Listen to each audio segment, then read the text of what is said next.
Hi, I'm Peter J. Ray. Welcome. Today's topic is Resalest Remarkable Books, number 70. The first book today is The Best of the Minister of Culture by Michael Heaton, 1992. I met the author in 2015 at the Rocky River Book Festival in Rocky River, Ohio. He's the son of Chuck Heaton, the Cleveland Plain Dealer newspaper sports writer, and brother of Patricia Heaton, actress from the TV show Everybody Loves Raymond and now The Middle. So Michael Heaton's a good guy. This book is about music, movies, philosophy, popular culture, that type of thing. When I saw him there, he has this nickname, Minister of Culture, and this is really for the Cleveland area, you could say, and I talked with him, and I said, you have a nickname. And I couldn't remember what it was. And he looked at me and he said, Minister of Culture. And I said, yeah, that's it. You know, his father, when I was growing up, I used to read I was a big Cleveland sports fan, and Chuck Heaton was one of the writers in the newspaper, The Plain Dealer, whose stories and columns I read as a boy. So I'm nostalgic about Chuck Heaton, and it was nice to meet Michael Heaton, and then of course his famous sister. And so his big thing is music, different. So he write and like I said, movies, popular culture, and so forth. Mostly music, I would say. And so this is an interesting book. And Michael Heaton, he's a Cleveland institution, Cleveland, Ohio. The next book is Millard Fillmore by Paul Finkelman, 2011. This book has 137 pages. Millard Fillmore was U.S. president. And this book is, you could say, anti-Millard Fillmore. Not very... everyone has an opinion, and the author is, you could say, against Fillmore, primarily for Fillmore's promotion of the fugitive slave law and courting the South for political purposes. Fillmore was a rags to riches story. It shows the power of reading books, hard work, and ambition.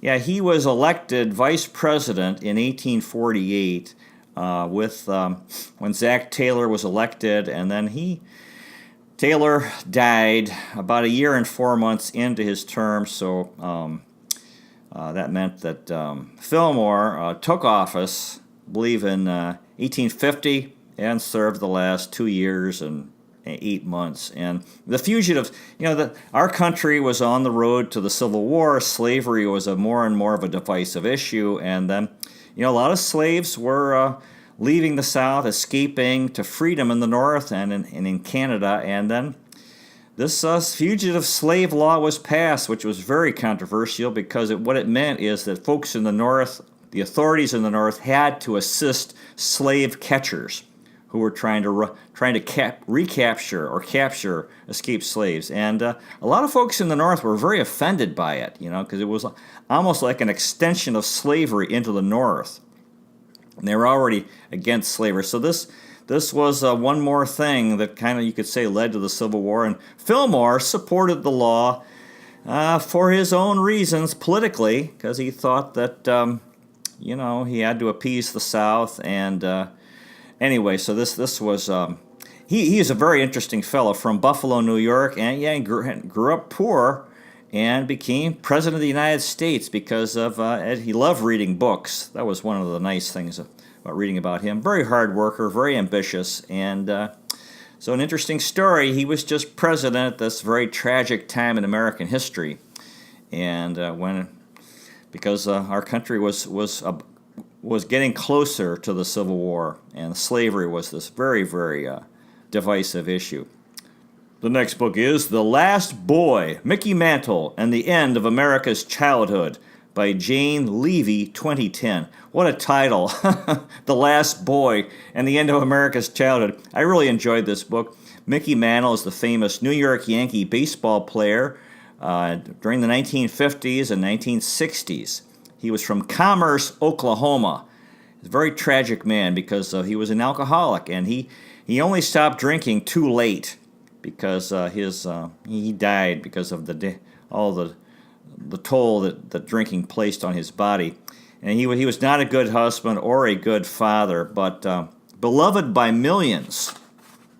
And the thing that was tragic is that he had these I believe 4 sons, and Mickey Jr. also died of alcoholism, and they didn't have time with their father growing up because he was during the summer he was away playing baseball, and even in the winter he wouldn't spend much time with them. But then when they grew up, they became drinking partners, so that was a bad influence, and they finally had some good times with their father, but unfortunately while drinking. So it was really tragic. And he apparently had been molested growing up by a cousin, and that affected him and his attitude about women, because he mistreated women. And then his father had died young. He came from a very poor family. His father was a miner and got sick, lung disease from that, died young. So he lost his dad, became really famous in New York City, and probably the most famous baseball player in the 1950s, or one of them. So, interesting story. And again, the tragedy of alcoholism, all the good people who have been destroyed by that curse, that terrible illness. The next book is A Singular Woman, The Untold Story of Barack Obama's Mother by Jani Scott, 2011. It's a very interesting book. This is about Barack Obama's former president, his mother. Her maiden name was Ann Dunham, and she was born in Kansas, but grew up in Texas, California, and Seattle, Washington. So the family moved around a lot because of her father's work. She went to college in Honolulu, Hawaii, and married Barack Obama Sr., who was a student from Kenya in East Africa.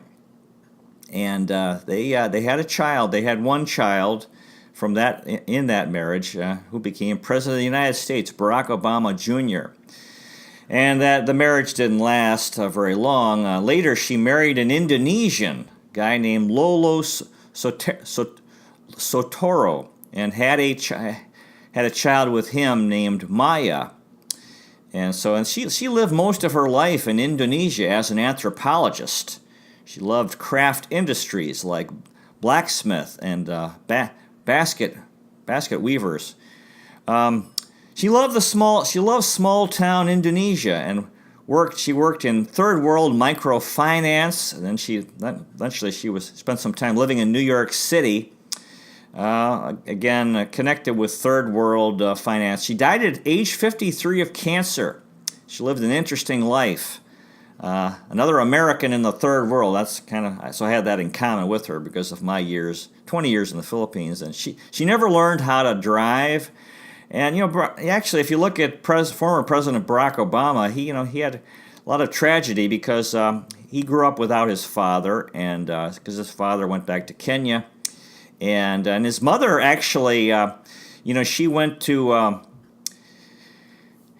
Barack Obama was born in Hawaii, and then he and his mom moved to Indonesia, and then she married this Indonesian guy, and he had a number of years there, I believe 4 years in Indonesia, and then of course she actually Ann Dunham and her second husband, they also broke up because, well, he's from a traditional culture, and she was not a traditional woman, and she decided to send Barack Obama back to Hawaii, because she didn't want him, well, you could say, to become Indonesian himself. And then former President Obama actually had his high school years in Hawaii with his mom's parents. And she never learned how to drive. I think she tended to be overweight, and I think and kind of sedentary. Didn't have particularly a healthy lifestyle, but she was really interested in, you could say, living in third world countries, because that's what she did. And anyway, very interesting woman. And then, of course, she died relatively young, too, age 53. So he lost his mom as well. So this is a good story about this. Barack Obama's mother, who was white, European descent, American. The next book is Empire of Mud by J.D. Dickey, 2014. This is it's called The Secret History of Washington, D.C., capital of the United States. I read the book because the author came to Rocky River and spoke at the Rocky River Library, but I didn't get the initiative to go actually and hear him talk, but I read the book, and it's about Washington, D.C. in the 19th century, or as they called it back then, Washington City. And, it was this city carved out of the wilderness. In the early years, it was a real poor city, very muddy, as the title suggests, dangerous, and a lot of crime and a neglected city. Nothing like it is today. So, Washington, D.C. today is a very beautiful and wealthy city. The author talks about the Washington Monument, which was an unfinished stump for decades. They started building it to commemorate George Washington, and then they ran out of money, so it was just there. And eventually, the country became more prosperous, and then the money was raised to finish it. So it was, the early years of Washington, D.C., a real poor city, poor town, and you had these European ambassadors coming over to represent their countries and being kind of shocked by it, and then congressmen from different parts of the country coming and living in very primitive conditions. Because things take time, and there were political reasons why it didn't develop. Because it was actually a separate entity. It was carved from two states, from Virginia and Maryland, but eventually, actually, it was considered part of neither state. So its political status was up in the air. And so, anyway, this is an interesting book about the Washington D.C., but long before it became what it is today.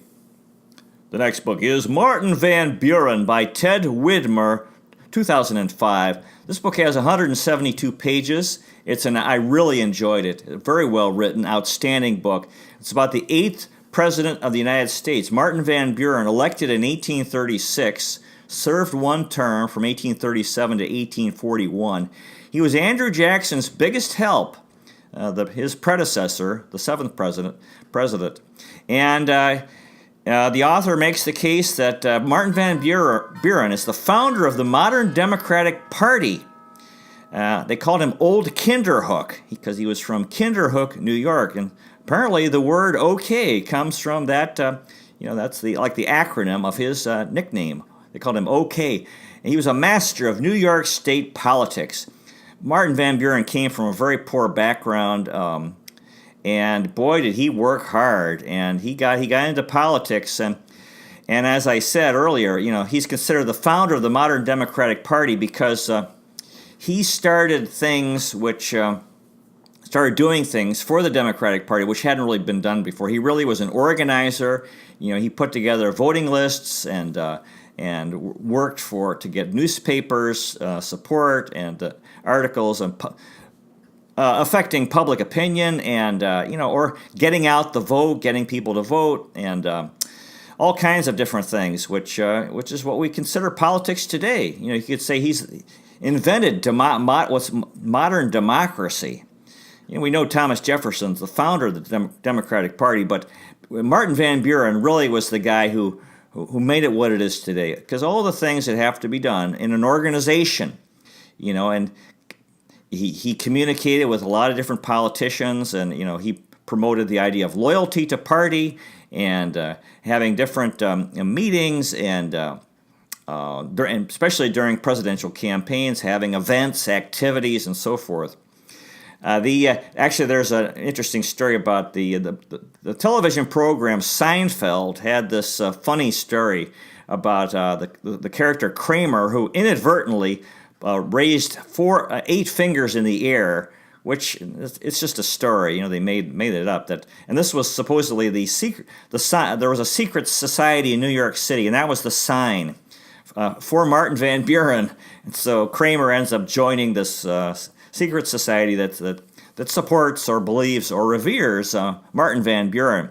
Very interesting guy, hard worker. Boy, did he work hard and did all the nitty-gritty of politics and really made American politics what it is today. So this is an amazing. He's really a forgotten guy, Martin Van Buren. Really, Ted Widmer did a really good job in this book. The next book is The Frontierman, a Narrative by Alan W. Eckert, 1967. This book was loaned to me by my friend Ted Smith. The book deals with the time period 1755 to 1830 in American history, mostly 1770 to 1813. Life on the frontier in Ohio, Kentucky, and Indiana. Indian warfare. The epic battle between William Henry Harrison, who became the 9th U.S. president, and Tecumseh, the great Shawnee Indian who tried to unite the American Indian nations to stop American expansion, or European American expansion. So this book has an awful lot of history. And about that time, so this author, boy, did he do a good job. And he actually, he's written other books, especially a biography of Tecumseh, which at one time I had, but I gave it away. And so this is a very interesting, and it shows, the reality of what was going on back then, the war, Indian warfare, and life in the frontier when people, the settlers who were moving into what was Indian lands, and some of them getting killed, and how grateful they were to guys, especially William Henry Harrison, who'd defeated Tecumseh, actually at Tippecanoe, Indiana, and then later in the War of 1812 in Ontario, Canada. It led to Tecumseh's death. So the reality of life in the United States in this time period, which so an awful lot of detail, and I really this is an amazing American history book by Alan Eckert. Did a really good job. The next book is 1812, a novel by David Nevin, 1996. This is an outstanding book. It's historical fiction at its finest. A cast of characters, including the heroic James and Dolly Madison and Andrew and Rachel Jackson. Also Winfield Scott. The not-so-heroic, well, in his opinion, James Monroe. I disagree with that. The burning of Washington City in the War of 1812. The Battle of New Orleans, when Andrew Jackson defeated the British in a key moment in American history. The U.S. war with Great Britain, War of 1812. And I thought the best part was Andrew Jackson in New Orleans. And that they called it the Second War of Independence, or those who were against the war, Mr. Madison's War. And this, the British had been abusive. The U.S. had achieved independence, but the British, there were continuing problems with them. They were encouraging American Indians, in fact, even paying American Indians to attack Americans, or European descent Americans, and, actually kidnapping Americans on ships in the Atlantic Ocean, which they called commandeering. No, it was something else. But anyway, so this is a nice way to study history through novels, kind of like the style of James Michener, who wrote so many amazing historical novels. So this is another good one about that war when we fought the British again and to achieve respect, because they had been very abusive and after the American Revolution. The next book is Worlds at War: The 2,500-Year Struggle Between East and West by Anthony Pagden, 2008. Wow, what a book. Another outstanding book. The talks about, just imagine, 2,500 years. That's a long time period. Talk about a long time period. The ancient Greeks fighting the Persians, Athens versus Sparta, Alexander the Great, Napoleon in Egypt, Muhammad, Islam, the Crusades, the Ottoman Empire, the Gulf War, 9/11, Afghanistan, and the Iraq Wars, all very interesting. These cultural issues with Muslims, and what some people have said is the need for a Martin Luther in Islam, just like the inspirational memory of Saladin. During Saddam Hussein's time, Saddam Hussein said, he was going to be the next Saladin. Saladin defeated Richard the Lionheart in the Crusades. So he's considered a great military leader in Muslim history. But the thing is, he was also a good man. He was a kind man and a just man. And Saddam Hussein was cruel, so he could not have become the next Saladin. So this is really interesting. The whole going back to when the ancient Greeks who believed in the rule of law and fighting the Persians who were a monarchy or had a didn't understand stuff like that. All they knew was obeying a leader, a dictator. In their case, the Persian king. Athens and Sparta, the two main Greek city-states. Alexander the Great, his incredible role in spreading Greek culture. Napoleon in Egypt, as we talked about. The life of Muhammad and the rise of Islam, spreading across Arabia, North Africa, into the Iberia, and even into France, and then Islam into the Balkan Peninsula and the entire Middle East, into Asia, Central Asia, and India, and Southeast Asia. The Crusades, when Christians tried to recapture Jerusalem, the holy city for Christians. The Ottoman Turkish Empire. And then in modern times, the issues with Saddam Hussein, and now Islamic Jihad and terrorism and so forth. So it's a very interesting book. And boy, what scope, 2,500 years. Anthony Pagden did an incredible job here. The next book is Guns, Germs, and Steel, The Fate of Human Societies by Jared Diamond, 1997. Wow, what a book. World history, the past 13,000 years. Wow. Agronomists have been unable to coax oak trees into producing more acorns. So that was an interesting point. They thought, if you're an agronomist, you're interested in finding new food sources, and they spent some time with the oak trees, which apparently acorns are edible. I think they have to be cooked, but you think of squirrels eating acorns, but no, you can't. Oak trees will not produce many acorns. So, in other words, an oak tree is not really viable as an agricultural plant. Grizzly bears could be a great meat source, but they're too difficult. Yeah, you really can't have a grizzly bear farm. They also talked about that because they will not become docile. For animal, to have meat from to consume animal meat, you need animals that are docile, like cows and chickens and so forth, or pigs. But grizzly bears, really are very meaty, are big, and so they talked about that. Apparently, there's been some efforts. Well, let's have grizzly bear farms, but it doesn't work because they're very violent and they will not become submissive. Another amazing point that he made in this book of how plants travel east-west because certain plants thrive in certain temperatures. And so as you go north-south, you have a huge change in climate, but not in east-west. So that's why you have this movement of plants in an east-west direction.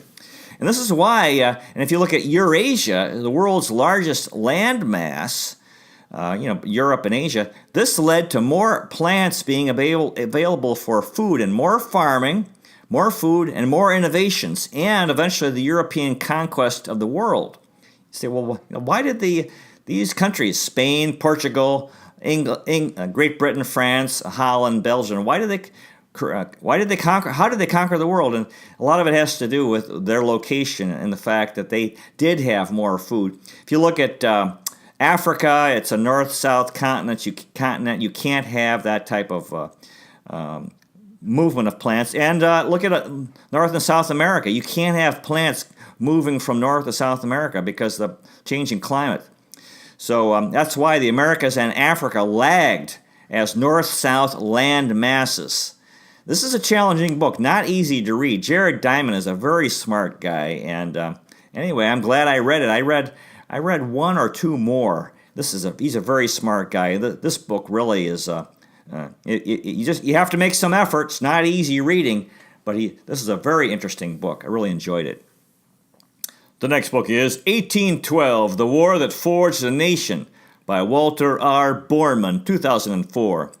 I purchased this book at Lakeside, Ohio during a family reunion, and it talks about, that we talked earlier, the War of 1812, and these different fellows, James Madison, who was president when the war started, William Henry Harrison, who was a military leader in the war, especially fighting the British and some Indians in in Ontario, and when Tecumseh died, and actually before the war, he defeated the forces of Tecumseh. Andrew Jackson defeated the British at New Orleans. Oliver Hazard Perry, who was famous defeating the British in western Lake Erie near South Bass Island and Put-in Bay. Tippecanoe, we mentioned earlier, that's where William Henry Harrison defeated the Tecumseh's Indian forces. The Thames River in Ontario is where Tecumseh died. Tecumseh himself, a very interesting fellow. The burning of Washington City by the British. This was pretty traumatic. The Star-Spangled Banner, national anthem, which was written by a witness of the Battle of Baltimore after the fall of New York City, the burning of Washington City, by a lawyer in Baltimore, and he saw that the flag was still there, although they were shelling Baltimore, Fort McHenry. Victories at Baltimore, Put-in Bay, Lake Erie, and New Orleans. After years of abuse, the United States fought Great Britain again and earned some respect. This is a really good book. The next book is Aquariums of Pyongyang, 10 Years in the North Korean Gulag by Kang Chul Hwan and Pierre Rigolo, 2000. What an incredible book. The author spent 10 years from age 9 to 19 in a North Korean concentration camp. He was finally released, escaped from North Korea into China, and finally made it to South Korea, where he met South Korean leftist college students who believed in the North Korean government and were not interested in what he had to say. That just shows how people can be so opinionated, even and not really interested in information. As a child, for 10 years, he saw no soap. He faced near starvation, brutality, cruelty, hunger, and cold, yet he endured.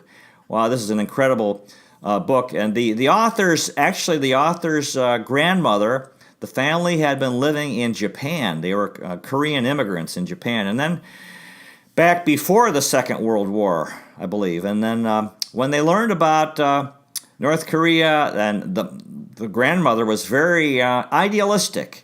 And, communism appeals to idealistic people. It sounds really good. And actually, the family moved to North Korea from Japan. And that poor grandmother, the entire family went to this concentration camp, and I believe they all died except for this one fellow who escaped. And the poor grandmother every day apologized to her family, to her children, to her grandchildren who were there.